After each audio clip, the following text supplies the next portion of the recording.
Bwana Yesu asifiwe. Biblia inatuambia Matendo ya Mitume 12:1-10. Biblia inasema panapo majira yale yale Mfalme Herode akainuka tena kulitesa kanisa, akamkamata Yakobo ndugu yake na Yohana akamuua, akamweka gerezani akamuua. Akiisha kuona ya kwamba imewapendeza Wayahudi, akamkamata na Petro ili baada ya Pasaka apate kumuua. Haya, ninachotaka kukwambia ni nini? Kinachowaua wengine sio lazima kikuue wewe. Hawa watu walimkamata Herode. Herode alimkamata Yakobo ambaye ni ndugu yake na Yohana, akamweka gerezani. Akiwa kule gerezani akaamuru auliwe.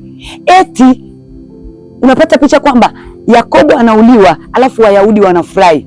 Eti amewapendeza Wayahudi kwa kumuua Yakobo. Kumbe basi kuna watu ambao unapokuwa kwenye shida kwao ni furaha, unapokuwa kwenye kilio kwao ni furaha, unapokuwa kwenye msiba kwao ni furaha, watoto wako wanaposhindwa kusoma kwao ni furaha, unapopata msiba wao wanaanza kuanza tupateje mashamba ya baba yake, tupateje mali za familia hii. Kwa hiyo wewe unapokuwa unalia, kuna watu wanaofurahiaga. Hebu angalia hawa katika Matendo ya Mitume 12:1 anasema panapo majira yale yale Herode, maanake ni majira yaliyozoeleka. Upigie mstari, ni majira yaliyozoeleka kwamba lazima watu wa kanisa wateswe, wakamatwe na baadhi wauawe. Kwa nini haya majira yajirudie? Haya ni majira ambayo tunayo hata kwenye familia zetu. Majira yanayojirudia, matukio yanajirudia, matukio ya mateso, matukio ya mauti. Kuna familia ambazo kila ikifika mwaka fulani, baada ya miaka 3 au baada ya miaka 4, lazima tukio fulani la mauti litokee miezi ile ile.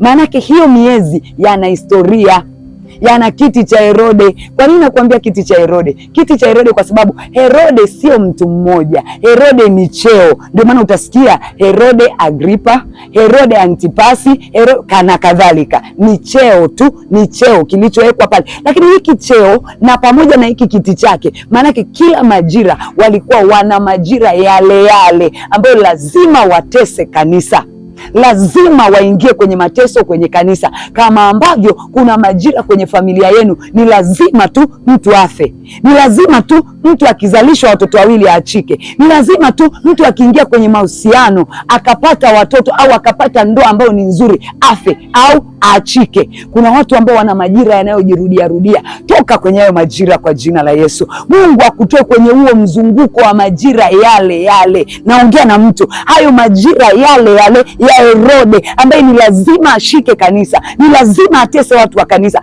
Je, kama ni Herode wa familia yako? Maanake wako Herode wa familia zetu. Panapo majira yale yale, kutokana na madhabahu ya miungu, kutokana na madhabahu ya familia zetu, kutokana na maneno walioandikiwa au sadaka waliopewa, ikifika majira hayo wanahitaji ile sadaka, wanahitaji mateso yale yainuke.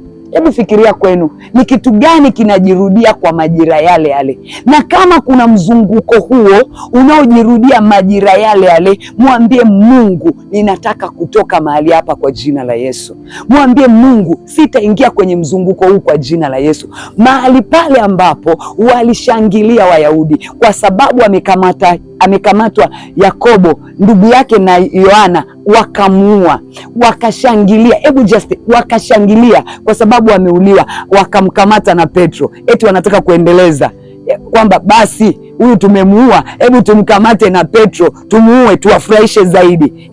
Kama walifurahi cha kwanza ni namna ambavyo wamemuua huyu Yakobo, maanake walichokuwa wanataka ni nini? Furaha yao izidi kwa kumuua nani? Kwa kumuua Petro. Wakamweka gerezani. Biblia inatuambia kanisa likaomba.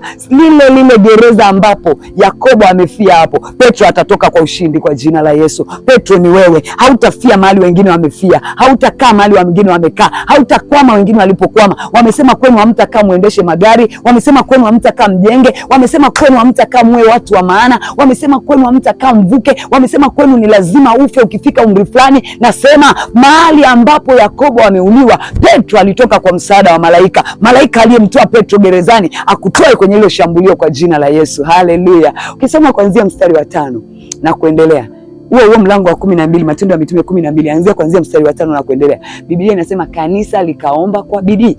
Na kanisa baada ya kuomba kwa bidii, nini kimetokea?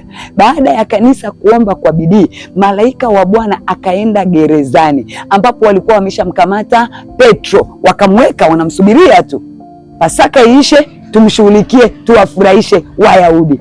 Hivi unajua kuna mtu ambaye anakushughulikia kwa maneno, anaongea hata maneno ya uongo juu yako tu ili awafurahishe hao Wayahudi, ili awafurahishe watu, ili afurahishe makutano, ili apandishwe cheo, ili aekwe kwenye nafasi nyingine. Anaongea ya uongo tu, mengine anakutafuta kwa ubaya tu kwa sababu umetofautishwa naye. Mungu akupe neema ya kukutoa kwenye hilo gereza kwa jina la Yesu.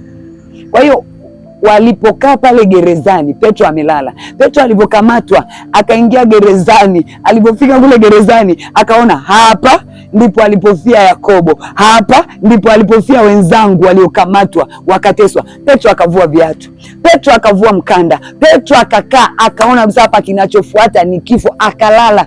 Petro unapata wapi usingizi katikati ya magumu kiasi hichi? Yeye alilala. Ule ni usingizi wa huzuni wa kusubiria mauti, lakini kanisa ndilo lililoomba.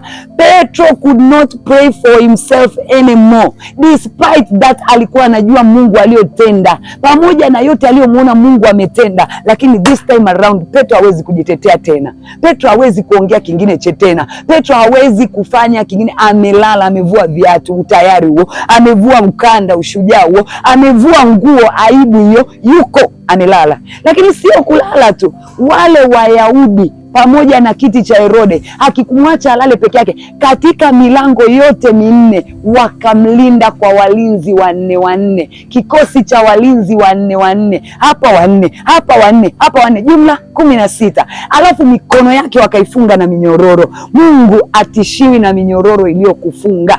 Mungu atishiwi na uchawi waliopanga juu yako. Mungu atishiwi na madhabahu zilizokuzuia. Katikati ya ile minyororo, malaika akiingia, minyororo ilitoka yenyewe, bila kisu, bila panga, bila yani yenyewe ilidondoka chini. Wacha Mungu afungue minyororo iliyokushika kwa jina la Yesu. Mungu afungue minyororo iliyoshikilia watoto wako. Mungu afungue minyororo iliyoshikilia ndoa yako. Mungu afungue minyororo iliyoshikilia uchumi wako. Haihitaji panga, haihitaji kisu, inahitaji malaika mmoja aagizwe kutoka mbinguni afungue mikono yako, nawe ukawe huru kwenye uchumi, ukawe huru kwenye familia, ukawe huru kwa watoto, ukawe huru kwenye kila unachofanya kwa jina la Yesu. Lakini zaidi ya hapo, wakati Petro anafunguliwa mikono yake, malaika alipoingia baada ya kanisa kuomba, malaika akamwambia vaa viatu vyako. Akavaa viatu, akavaa utayari. Unapofunguliwa, nenda spidi sio ya kawaida. Vaa viatu vile ambavyo ulikuwa huwezi kuvifanya kwa miaka 10 iliyopita. Mungu akupe spidi ya kufanya ndani ya mwaka mmoja na viende kwa jina la Yesu. Akavaa viatu. Akamwambiaje? Akamwambia vaa vazi lako. Maana yake vaa, akampa vazi, akamwambia vaa mavazi yako. Mahali pa aibu ambapo walikuvua mavazi, wakakuweka mahali pa aibu, wakakuweka mahali pa fedhea, wakakuweka mahali ambapo huwezi kusimama mbele za watu tena kwa sababu umekamatwa na kiti cha Herode. Lazima uvae mavazi kwa upya. Vazi kibibilia maana yake ni heshima. Jivishe heshima. Mtu hawezi akawa amevua vazi na ana akili timamu akatembea barabarani, lakini walimvua mavazi yake kumuondoa heshima. Mungu akuvishe heshima yako kwa jina la Yesu. Mungu akuvishe heshima yako kwa jina la Yesu. Avishe heshima ndoa yako, avishe heshima maisha yako, avishe heshima watoto wako, avishe heshima kazi yako, avishe heshima afya yako. Mungu akuvishe mavazi mengine kwa jina la Yesu. Haleluya. Lakini haikuishia hapo. Bado kulikuwa kuna mkanda ameweka pembeni. Maana ya mkanda ni nini? Ni ujasiri. Yaani usiogope. Petro huyu aliona Mungu aliyoyatenda wakati wote akiwa anazunguka na Yesu. Aliona namna ambavyo Baba amemheshimisha mwanae ambaye ni Yesu Kristo. Yesu alipofanya maajabu na miujiza. Lakini this time around, wakati huo aliposhikwa na kukamatwa na kuweka gerezani, alivua paka ule mkanda wake akaweka pembeni. Ujasiri akaweka pembeni. Na Biblia inatuambia usiogope. Haleluya. Malaika wa Bwana alipoingia gerezani alimwambia, vaa mkanda wako nifuate. Vaa ujasiri Petro, nifuate tena, nifuate tena. Inawezekana umevua ujasiri juu ya hiyo ndoa, inawezekana umevua ujasiri juu ya hiyo kampuni, inawezekana umevua ujasiri juu ya jambo ulilokuwa unalifanya kwa bidii. Limekuondoa ujasiri wa kufanya mambo makubwa. Familia imeinuka, imekupiga vita kwa sababu ya vitu vya maana unavyofanya, kwa sababu ya msaada unaotoa, kwa sababu ya vitu unavyoviendea. Wamekupiga vita, hao ni wao. Inuka tena, vaa ujasiri wako kwa jina la Yesu. Malaika wakati anatembea anaondoka na Petro, wakati anaenda naye, Biblia inatuambia milango ikamfungukia. Haujanielewa? Milango ikafanyaje? Milango ikamfungukia. Tena ilikuwa milango ya chuma, ikamfungukia. Mungu akupe mlango ifunguke mbele yako kwa jina la Yesu. Milango yote iliyofungwa, imefungwa kwa makomeo, imefungwa kwa chuma, imefungwa kwa grili, imefungwa kwa chochote. Unapoanza kupiga hatua, milango ikufungukie kwa jina la Yesu. Ifunguke kwa watoto, ifunguke kwenye ndoa, ifunguke kwenye biashara, ifunguke kwenye afya yako, milango ikufungukie. Ombi langu la leo, Mungu akufungulie milango kwa jina la Yesu. Mungu akufungulie milango kwa jina la Yesu. Maana yake ni nini? Kuna watu kwenye familia zetu ambazo inawezekana kabisa wamelala. Ni kina Petro, ni watu wa msaada, wangeweza kujengea wazazi, wangeweza kusaidia familia, wangeweza kusomesha watoto. Wamelazwa, mizimu imewalaza, giza imewalaza, uchawi umewalaza, mapepo yamewalaza, maneno ya watu yamewalaza. Wamelala, ni watu wakuu, lakini kiti cha Herodi kimeamua watu hawa walale. Ni lazima kanisa liombe. Wewe ndio kanisa, usimwache alale huyo, usimwache huyo mtu alale, usimpoteze huyo mtu. Inuka tena muombe kama kanisa liliomba kwa ajili ya Petro, mpaka malaika akaenda mahali alipo. Malaika akaingia gerezani, akamfungua, akaenda kinyume cha utaratibu, huyu mtu akafunguliwa na akatoka akiwa mzima na kila kitu kikamfungukia. Yani naomba wewe kwa ajili ya huyo aliyelala, anza kumwombea leo. Mwambie, kakaangu ninakuombea kwa jina la Yesu, mama yangu ninakuombea, baba yangu ninakuombea, mume wangu ninakuombea, mke wangu ninakuombea. Hautalala kwenye hilo gereza la usingizi, hautalala kwenye gereza la kukataliwa, hautalala kwenye gereza la mauti. Mwingine amelala, mauti yake iko kwenye biashara. Mwingine amelala, mauti yake iko kwenye kuzaa. Mwingine amelala, mauti yake iko kwenye uzao wake. Mwingine amelala, mauti yake iko kwenye kazi za mikono. Mwingine amelala, unaweza ukalala, mauti inaweza ikakaa mahali popote. Wewe umekutana na mauti gani ukalala? Inawezekana ni historia ya marafiki zako wanakuambia, au ukinunua gari hili linaharibika, ukinunua hili halileti faida, ukianza biashara hii haileti. Kwa hiyo kupitia historia ya wengine wewe umelala.